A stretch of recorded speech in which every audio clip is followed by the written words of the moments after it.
នៅម៉ោងប្រហែលជា10ព្រឹកថ្ងៃទី6ខែតុលាឆ្នាំ2025មនុស្សម្នាដែលមានវត្តមាននៅក្បែរសន្តាគារដ៏សាមញ្ញមួយដែលមានឈ្មោះថា Beauty Land ដែលស្ថិតនៅក្នុងតំបន់ Panmedan Township ក្នុងទីក្រុង Yangon ប្រទេសមីយ៉ាន់ម៉ាពួកគេមានការភ្ញាក់ផ្អើលតៗគ្នានិងនាំគ្នាងើយទៅមើលរបស់ម្យ៉ាងដែលស្ថិតនៅក្រៅបន្ទប់ជាន់ទី5នៃសន្តាគារមួយនេះវាគឺជាថង់ពណ៌ខៀវដ៏ធំមួយដែលត្រូវបានដាក់ចោលនៅលើរានខាងក្រៅនៃបន្ទប់សន្តាគារជាន់ទី5នោះដែលវាស្ថិតនៅចន្លោះរវាងកន្ទុយម៉ាស៊ីនត្រជាក់ពីរអ្វីដែលធ្វើឲ្យពួកគេភ្ញាក់ផ្អើលនិងនឹកសង្ស័យនៅក្នុងចិត្តនោះវាមិនមែនជាថង់ពណ៌ខៀវនោះទេប៉ុន្តែវាគឺជារបស់អ្វីដែលនៅក្នុងថង់ពណ៌ខៀវនោះពីព្រោះថាពួកគេបានមើលឃើញហាក់បីដូចជាមានដៃម្ខាងរបស់មនុស្សត្រូវបានសំយ៉ងធ្លាក់ចេញពីថង់ពណ៌ខៀវនោះរូបថតមួយសន្លឹកដែលហាក់បីដូចជាត្រូវបានថតចេញពីទីតាំងមួយដែលនៅក្បែរទៅនឹងបន្ទប់សន្តាគារជាន់ទី5នោះបំផុតវាបានបង្ហាញយ៉ាងច្បាស់ថាហាក់បីដូចជាមានរាងកាយរបស់មនុស្សស្ថិតនៅក្នុងថង់ពណ៌ខៀវនោះពិតមែនដោយផ្នែកនៃដងខ្លួននិងជើងត្រូវបានទើនៅលើរានចំណែកឯផ្នែកក្បាលវិញដែលត្រូវបានគ្របជិតដោយថង់ផ្លាស្ទិកត្រូវបានធ្លាក់សំយ៉ងចុះមកក្រោមរួមជាមួយនឹងដៃម្ខាងដែលបានលានចេញមកខាងក្រៅថង់តាមរយៈរូបភាពដ៏ប្រកបច្បាស់នេះពួកគេក៏បានខលរាយការណ៍ទៅប៉ូលីសជាបន្ទាន់ប៉ូលីសបានមកដល់ត្រឹមតែរយៈពេលខ្លីហើយពួកគាត់ក៏បានឡើងទៅត្រួតពិនិត្យនៅបន្ទប់សន្តាគារជាន់ទី5នោះដែលវាគឺជាបន្ទប់លេខ502សភាពក្នុងបន្ទប់គឺធម្មតាហាក់បីដូចជាមិនមានអីខុសប្រក្រតីទេហើយក្រុមប៉ូលីសក៏ចាប់ផ្ដើមទាញយកថង់ពណ៌ខៀវនោះឡើងមកខាងលើវាមិនខុសពីការសង្ស័យរបស់មនុស្សទាំងអស់គ្នាឡើយនៅខាងក្នុងថង់នោះវាពិតជាសាកសពរបស់មនុស្សពិតប្រាកដមែនដែលគឺជាសាកសពរបស់ស្ត្រីវ័យក្មេងម្នាក់តែអ្វីដែលរន្ធត់លើសពីការស្មានរបស់ពួកគេនោះគឺសភាពសាកសពទទួលរងនឹងការខូចខាតជាខ្លាំងមានស្នាមរបួសពីមុខកាំបិតជាច្រើននៅលើរាងកាយរបស់សាកសពជាពិសេសគឺនៅត្រង់ផ្នែកពោះដោយពោះរបស់នាងត្រូវបានវះហើយគ្រឿងខ្នងមួយចំនួនត្រូវបានយកចេញហើយនៅផ្លូវខាងឆ្វេងរបស់នាងក៏ត្រូវបានវះសាច់មួយចំនួនចេញផងដែរវាគឺជាសភាពដ៏ឃោរឃៅដែលក្រុមប៉ូលីសកម្រនឹងជួបប្រទះតើឃាតករមានគំនុំគុំស្អប់ខ្លាំងទៅលើជនរងគ្រោះឬក៏គេគឺជាឃាតកររោគចិត្តក្រុមប៉ូលីសបានត្រួតពិនិត្យលម្អិតពាសពេញបរិវេណបន្ទប់លេខ502នោះត្បិតតែមើលមួយផ្លែតឃើញថាសភាពក្នុងបន្ទប់រៀបរយជាធម្មតាប៉ុន្តែនៅពេលដែលគេត្រួតពិនិត្យឲ្យហ្មត់ចត់ទៅទើបគេអាចរកឃើញនៅស្នាមតានឈាមតូចៗមួយចំនួនដែលប្រឡាក់នៅកន្លែងផ្សេងៗនៅក្នុងបន្ទប់ដែលវាគឺជាស្នាមដែលបន្សល់មកពីការសម្អាតមិនបានស្អាត 100% ជាពិសេសគឺនៅក្នុងបន្ទប់ទឹកគឺជាទីកន្លែងដែលមានដានឈាមនៅសេសសល់ច្រើនជាងគេប៉ូលីសបានព្យាយាមស្វែងរកអត្តសញ្ញាណជនរងគ្រោះនិងជនល្មើសតាមរយៈរបស់របរមួយចំនួនដែលបន្សល់ទុកនៅក្នុងបន្ទប់កើតហេតុកាមេរ៉ាសុវត្ថិភាពនិងការសាកសួរទៅលើបុគ្គលិកសន្តាគារនិងមនុស្សមួយចំនួនដែលនៅក្បែរនោះហើយនៅក្នុងថ្ងៃកើតហេតុដដែលនោះខាងប៉ូលីសក៏អាចកំណត់អត្តសញ្ញាណជនរងគ្រោះបានដែលនាងមានឈ្មោះថាម៉ាស៊ូមយ៉ាត់វិនមានអាយុ23ឆ្នាំដែលនាងគឺជាអ្នកដែលមកពីតំបន់ Natalin Township ដែលស្ថិតនៅក្នុង Bago Region នាងបានចាកចេញពីគ្រួសារនិងបានផ្លាស់មករស់នៅក្នុងទីក្រុង Yangon នេះដើម្បីរកប្រាក់ចិញ្ចឹមជីវិតអ្នកដែលស្គាល់ម៉ាស៊ូមយ៉ាត់វិនបាននិយាយថានាងគឺជាស្ត្រីដែលឆ្លាតមានអត្តចរិតល្អនិងមានការតាំងចិត្តខ្ពស់នាងប្រឹងប្រែងជាខ្លាំងក្នុងការរកប្រាក់ដើម្បីអនាគតតាមរយៈកាមេរ៉ាសុវត្ថិភាពនិងការផ្ដល់ចម្លើយពីបុគ្គលិកសន្តាគារពួកគេបានបញ្ជាក់ថានៅយប់មុនពេលកើតហេតុដែលវាគឺជាយប់ថ្ងៃទី5ខែតុលានោះក្រៅពីម៉ាស៊ូមយ៉ាត់វិនដែលបានដើរចូលទៅកាន់បន្ទប់សន្តាគារលេខ502ក៏មានបុរសវ័យក្មេងម្នាក់ទៀតក៏បានដើរចូលទៅក្នុងបន្ទប់នោះផងដែរព័ត៌មានមិនបានបញ្ជាក់ឡើយថាអ្នកណាគឺជាអ្នកកប់បន្ទប់សន្តាគារលេខ502នោះប៉ុន្តែគេបានដឹងថាខាងសន្តាគារមានការធ្វេសប្រហែសដោយមិនបានកត់ត្រានៅព័ត៌មានលម្អិតរបស់ភ្ញៀវគ្រប់គ្នាដែលបានមកស្នាក់នៅឡើយក្នុងកាមេរ៉ាសុវត្ថិភាពក៏បានបង្ហាញដែរថាបន្ទាប់ពីម៉ាស៊ូមយ៉ាត់វិននិងបុរសវ័យក្មេងបានដើរចូលទៅក្នុងបន្ទប់សន្តាគារលេខ502នៅពេលយប់នោះ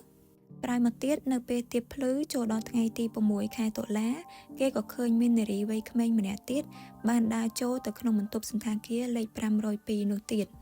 ហើយក្រោយមកគេក៏បានឃើញបុរសវ័យក្មេងនិងនារីវ័យក្មេងដែលមិនស្គាល់អត្តសញ្ញាណនោះបានចាកចេញពីបន្ទប់មកជាមួយគ្នាដោយមិនមានវត្តមានរបស់ម៉ាស៊ូមយ៉ាត់វិនឡើយ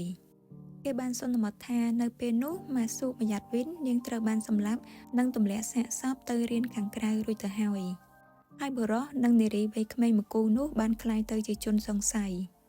លុះដល់ថ្ងៃស្អែកឡើងគឺថ្ងៃទី7 ខែតុលាខាងប៉ូលីសក៏អាចកំណត់អត្តសញ្ញាណបុរសនិងនារីវ័យក្មេងមួយគូនោះបាននិងបានធ្វើការចាប់ខ្លួនពួកគេនៅអាសយដ្ឋានផ្ទះរបស់ពួកគេរៀងៗខ្លួនដោយខាងប្រុសគេមានឈ្មោះថាអោងខាន់ជូស៊ីនមានអាយុទើបតែ18ឆ្នាំទេគេរស់នៅផ្ទះជាមួយនឹងគ្រួសាររបស់គេនៅតំបន់ Taketa Township រីឯខាងស្រីវិញមានឈ្មោះថាអេមួនអោងក៏មានអាយុទើបតែ18ឆ្នាំដែរហើយនាងរស់នៅក្នុងតំបន់ Bahan Township ពួកគេទាំងពីរមានទំនាក់ទំនងជិតស្និទ្ធនឹងគ្នាវាគួរឲ្យភ្ញាក់ផ្អើលជាខ្លាំងក្នុងការជឿថាយុវជនវ័យក្មេងទាំងពីរនាក់គឺជាអ្នកប្រព្រឹត្តករណីឃាតកម្មដ៏ឃោរឃៅនេះហើយអ្វីដែលភ្ញាក់ផ្អើលលើពីនេះទៅទៀតគឺពួកគេទាំងពីរមិនដែលស្គាល់មិនដែលមានទំនាក់ទំនងជាមួយជនរងគ្រោះពីមុនមកទាល់តែសោះនៅផ្ទះរបស់ក្មេងប្រុសអោងខាន់ជូស៊ីនខាងប៉ូលីសបានប្រមូលបាននៅភស្តុតាងសំខាន់មួយចំនួនដូចជាខោអាវដែលមានប្រឡាក់ឈាមដែលគឺជា DNA ឈាមរបស់ជនរងគ្រោះម៉ាស៊ូម៉ាយ៉ាត់វីនកាំបិតចំនួន2គឺជាកាំបិតតាំងតោមួយនិងកាំបិតមុខស្រួចមួយដែលគឺជាអាវុធដែលបានប្រើក្នុងករណីឃាតកម្មនេះទូរស័ព្ទចំនួន3គ្រឿងដែលក្នុងនោះក៏មាន1គ្រឿងគឺជារបស់ជនរងគ្រោះហើយទិន្នន័យនៅក្នុងទូរស័ព្ទនេះហើយដែលបានបង្ហាញពីការតាក់ទងណាត់ជួបគ្នារវាងក្មេងប្រុសអោងខាន់ជូស៊ីននិងជនរងគ្រោះម៉ាស៊ូម៉ាយ៉ាត់វីនដោយពួកគេទើបតែបានតាក់ទងនិងបានណាត់ជួបគ្នាត្រឹមតែរយៈពេលខ្លីប៉ុណ្ណោះមុនពេលកើតហេតុពួកគេបានស្គាល់គ្នាតាមរយៈ Channel Telegram មួយដែលមានឈ្មោះថា The Leader មិនច្បាស់ថា Channel Telegram នេះបង្កើតឡើងក្នុងគោលបំណងអ្វីប៉ុន្តែវាទំនងដូចជាក្រុមមួយដែលបានបង្កើតឡើងឲ្យសមាជិកដែលចូលរួមនៅក្នុងក្រុមនោះអាចបង្កើតនៅទំនាក់ទំនងជាមួយគ្នាទៅវិញទៅមកឬអាចមានជាការតាក់ទងផ្ដល់សេវាកម្មកំសាន្តកំដរការណាត់ជួបគ្នាជាដើមហើយនោះហើយគឺជាដើមហេតុដែលនាំឲ្យក្មេងប្រុសអោងខាន់ជូស៊ីនអាចឆាតតាក់ទងទៅកាន់ជនរងគ្រោះម៉ាស៊ូម៉ាយ៉ាត់វីនបាន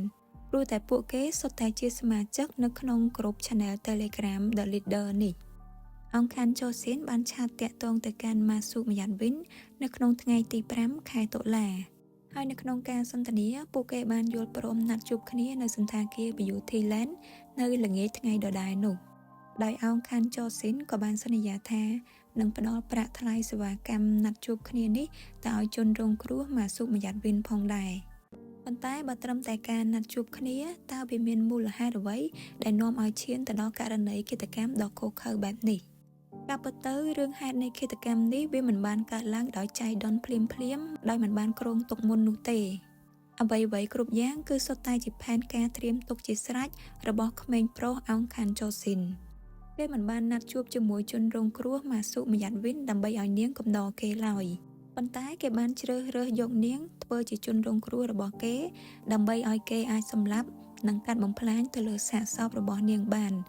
ដើម្បីបំពេញនៅសេចក្តីត្រូវការកំសាន្តផ្លូវអារម្មណ៍របស់គេដែលគេតែងតែសម័យចង់ស្គាល់អារម្មណ៍បែបនេះនិងចង់ធ្វើរឿងនេះជាយូរមកហើយតាមការសារភាពរបស់អោងខាន់ជូស៊ីនគេបាននិយាយថាគេគឺជាមនុស្សដែលញៀនទៅនឹងវីដេអូឬក៏រឿងរ៉ាវបែបរន្ធត់ហិង្សាជាខ្លាំងមិនថាជាវីដេអូភាពយន្តឬក៏ជាវីដេអូហ្គេមទេគឺគេចូលចិត្តប្រភេទដែលមានការកាប់សម្លាប់ការកាត់បំបែកសាកសពឬការកម្ចាត់លុបបំបាត់ដានសាកសពជាដើមការមើលឃើញវីដេអូប្រភេទបែបនេះយូរទៅវាបានធ្វើឲ្យអារម្មណ៍របស់គេចាប់ផ្ដើមចង់ស្គាល់និងចង់ប្រព្រឹត្តសកម្មភាពទាំងនោះដោយផ្ទាល់តែម្ដងរហូតឈានដល់ដំណាក់កាលមួយដែលគេមិនអាចទប់អារម្មណ៍ខ្លួនឯងបានហើយគេក៏បានសម្រេចចិត្តថានឹងធ្វើវាហើយវាគឺជាថ្ងៃដែលគេបានជ្រើសរើសជនរងគ្រោះរបស់គេចេញពីក្រុម Channel Telegram The Leader នោះឯងហើយវាជាអកុសលដែលម៉ាស៊ូម៉ាយ៉ាត់វីនត្រូវបានគេជ្រើសរើសចំអោងខាន់ជូស៊ីនគេបានត្រៀមនៅកាំបិត2ដាក់ទៅតាមខ្លួនដែលគឺជាកាំបិតតាំងតោមួយនិងកាំបិតមុខស្រួចមួយហើយអំឡុងពេលដែលគេនៅក្នុងបន្ទប់តែ2នាក់ជាមួយនឹងម៉ាស៊ូម៉ាយ៉ាត់វីនគេក៏បានដកយកកាំបិតមួយទៅវាយប្រហារទៅលើនាងអំឡុងពេលដែលនាងមិនបានដឹងខ្លួននាងគ្មានឱកាសសូម្បីតែស្រែកឲ្យគេជួយឬក៏រត់គេចគេបានវាយប្រហារទៅលើនាងរហូតដល់បាត់បង់ជីវិតបន្ទាប់មកគេបានអូសសាកសពរបស់នាងទៅកាន់បន្ទប់ទឹកនិងបន្តធ្វើនៅអ្វីដែលគេចង់ធ្វើគឺការវះកាត់ទៅលើសាកសពរបស់នាងដែលគឺជាអារម្មណ៍ដែលគេឆ្ងល់និងចង់ស្គាល់វាជាយូរមកហើយ គេបានដកយកនៅគ្រឿងក្នុងមួយចំនួនរបស់នាងនិងបានវះសាច់ភ្លៅខាងឆ្វេងមួយចំនួនរបស់នាងចេញផងដែរបន្ទាប់ពីធ្វើសកម្មភាពអស់ចិត្តអស់ចង់ហើយគេក៏បានច្រកសាកសពរបស់នាងដាក់ចូលទៅក្នុងថង់ផ្លាស្ទិកពណ៌ខៀវដ៏ធំមួយដែលគេបានត្រៀមមកជាមួយស្រេចហើយដោយសារតែសភាពរញ៉េរញ៉ៃខ្លាំងនៅក្នុងបន្ទប់មានស្នាមឈាមប្រឡាក់ពាសពេញឥដ្ឋគេម្នាក់ឯងមិនអាចចាត់ការបានគេក៏បានខលទៅកាន់អេមួនអោងនិងបានស្នើសុំឲ្យនាងមកជួយគេអេមុនអោងនាងក៏យល់ព្រមជួយសហការនាងបានមកដល់បន្ទប់សន្តាគារនៅទីភ្លឺចូលដល់ថ្ងៃទី6 ខែតុលា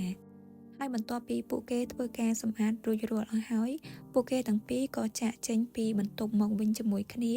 ដោយទម្លាក់សាកសពរបស់ម៉ាស៊ូមយ៉ាត់វីនចោលនៅលើរាននៅខាងក្រៅបន្ទប់ដោយពួកគេសង្ឃឹមថានឹងមិនមានមនុស្សចាប់អារម្មណ៍ទៅនឹងថង់ពណ៌ខៀវដ៏សាមញ្ញមួយនេះ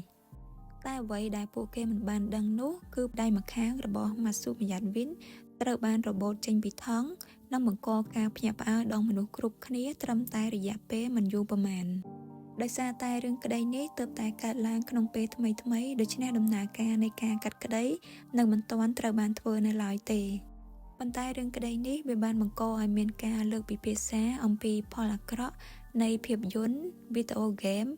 ឬក៏ការផ្សព្វផ្សាយជារូបភាពនិងវីដេអូបែបរន្ធត់ហិង្សាដែលវាបានផ្ដល់ជាគំរូអាក្រក់ទៅដល់មនុស្សវាពិតជាអ្វីដែលមិនអាចប្រកែកបានដែលថាមានមនុស្សមួយចំនួនពិតជាទទួលនៅឥទ្ធិពលនិងយកគំរូតាមរូបភាពទាំងអស់នោះពិតមែនតែក៏មិនមែនទាំងស្រុងដែរខណៈដែលមនុស្សជាច្រើនដែលគេក៏ចូលចិត្តទស្សនាមាតិកាបែបរន្ធត់ហិង្សាដូចគ្នាប៉ុន្តែពួកគេគ្រាន់តែចាត់ទុកវាធ្វើជាការកម្សាន្តឬជាចំណេះដឹងស្វែងយល់និងធ្វើការប្រុងប្រយ័ត្នខ្លួនតែប៉ុណ្ណោះដូច្នេះការទទួលរងឥទ្ធិពលវាអាស្រ័យទៅលើកត្តាផ្សេងៗគូផ្សំផងដែរដូចជាពួកគេអាចជាប្រភេទមនុស្សដែលមានគំនិតហិង្សាពីកំណើតឬអាចមកពីកត្តាសង្គមកត្តាគ្រួសារចូលរួមឬក៏អាចពាក់ព័ន្ធទៅនឹងបញ្ហាផ្លូវចិត្តរបស់ពួកគេសម្រាប់ករណីរបស់អង្ខាន់ជូស៊ីនដែលគេកំពុងតែស៊ើបអង្កេតនិងពិភាក្សានៅឡើយគឺមិនទាន់មានព័ត៌មានដែលនិយាយថាមានកត្តាផ្សេងដែលចូលរួមគួបផ្សំនៅឡើយទេតែទោះបីជាយ៉ាងណាក៏ដោយការផ្សព្វផ្សាយមាតិកាបែបរន្ធត់និងហិង្សាក៏គួរធ្វើឡើងនៅក្នុងលក្ខណៈដែលមានកម្រិតផងដែរមួយទៀតគឺគេបានលើកឡើងតាក់ទងទៅនឹងគ្រោះថ្នាក់នៃ Telegram ត្បិតតែថា Channel The Leader ដែលពាក់ព័ន្ធនៅក្នុងរឿងក្តីនេះមិនច្បាស់ថាបង្កើតឡើងនៅក្នុងគោលបំណងអ្វីហើយទោះបីជាមិនមានអ្វីខុសច្បាប់ក៏ដោយប៉ុន្តែ Channel នេះវាដូចជាច្រកផ្លូវមួយដែលអនុញ្ញាតឲ្យមនុស្សគ្រប់ប្រភេទទាំងអស់អាចចូលមកបានហើយបច្ចុប្បន្ននេះគេឃើញថាមានជនបោកប្រាស់ឬក៏ជនខិលខូចជាច្រើនអ្នកដែលបានប្រើប្រាស់ Telegram ហើយក៏បានបង្កប់ខ្លួននៅក្នុងក្រុមផ្សេងៗដូចជានៅក្នុងក្រុម The Leader នេះជាដើមដូច្នេះវាគួរតែមានការព្រមានពាក់ព័ន្ធនឹងបញ្ហានេះជាពិសេសទៅលើស្ត្រីដែលងាយរងគ្រោះថ្នាក់ដូចជាម៉ាស៊ូមយ៉ាត់វីនជាដើមដែលនាងគឺជាអ្នកផ្ដល់សេវាកម្មកំដរភ្ញៀវ